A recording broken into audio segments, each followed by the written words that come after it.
成日都話細菌同病毒可以通過空氣傳播，室內空氣清新機或者都變得越嚟越好賣。有冇諗過用一幅種滿植物嘅牆壁，即係生物過濾牆，去淨化空氣呢？呢種技術並唔新，不過多年嚟嘅功能同科研上都有唔少嘅改進。潘妙常報導。一幅幅綠油油嘅牆令人心曠神怡。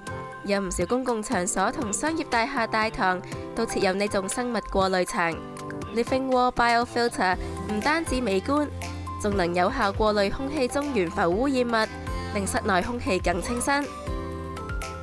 以呢幅樓高4層嘅生物過濾牆為例，每分鐘可以過濾4萬立方尺嘅空氣，減低空氣中嘅有機化合物 VOC 達90%。由於可以循環室內空氣，所以亦減少咗從室外抽入鮮風。夏天可以慳冷氣，冬天亦慳返唔少暖氣，更節能環保。能夠淨化空氣嘅係生長於植物根部嘅微生物，佢哋以空氣中嘅有機化合物為食物。空氣越多有機化合物，植物根部嘅微生物就生得越好，供俾植物嘅營養亦越多。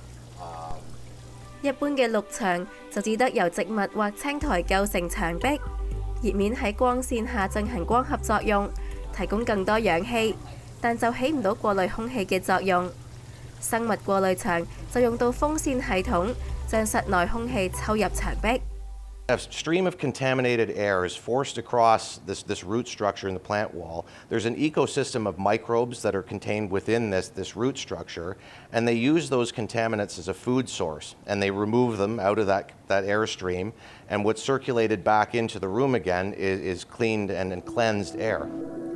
生物過濾牆需要風扇帶動氣流、燈光同水源，有水同電嘅地方就可以安裝。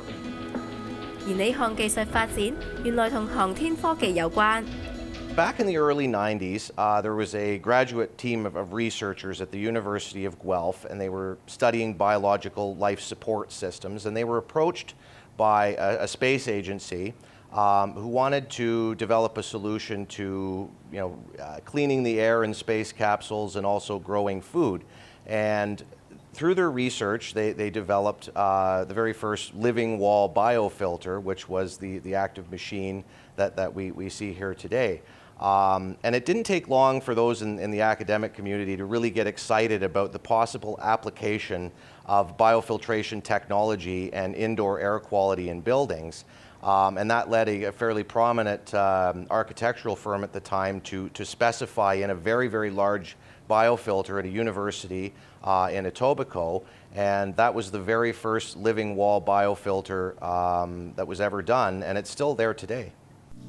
雖然有過百種植物供選擇，但有啲地方，例如係大門經常開關嘅寫字樓大堂，由於冬天不時會有冷空氣吹入，所以就唔太適合熱帶植物生長，要揀返啲比較耐寒嘅品種。生物過濾牆需要定期打理，留意有冇蟲患或者壞死植物。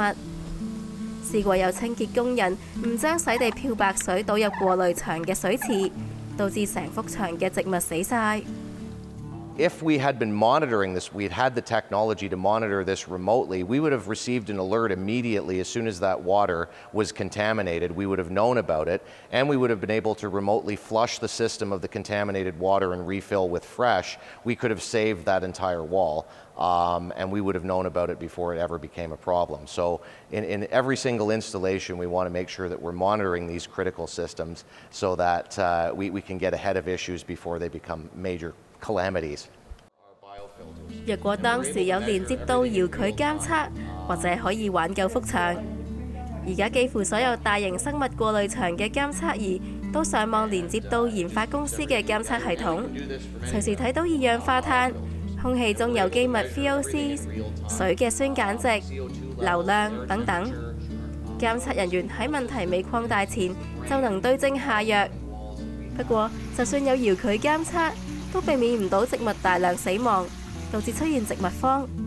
when we had that mass exodus in March of 2020 and everybody left their buildings and nobody was going back into them, there were probably thousands of plant walls across the world that just sat in buildings and were left to die because nobody was looking after them.